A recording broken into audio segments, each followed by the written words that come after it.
Fundavien y Teletón pues, me dio la oportunidad en cierto año, el año 2009, de servir en la población de Tepaneca, ¿verdad?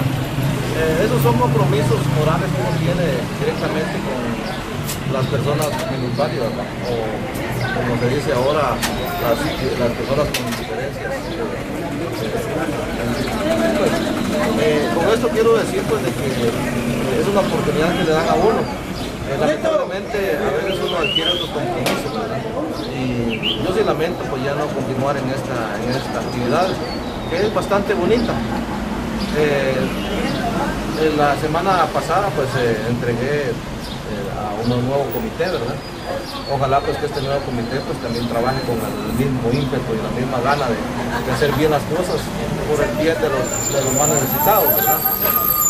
Quiero indicarles de que entregué una cuenta de ahorros, una caja chica con más de 9.000 quetzales, ¿verdad?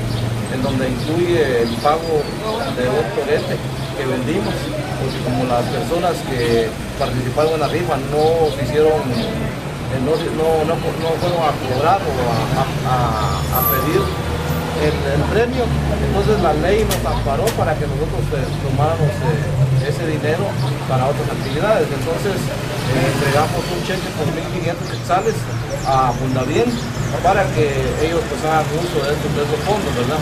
Gracias a Dios salimos bien, gracias a Dios pues la población, pienso yo pues que no tiene nada que reprocharme, ¿verdad? Y ojalá pues de que el nuevo comité pues trabaje como dije anteriormente, con el mismo ímpetu.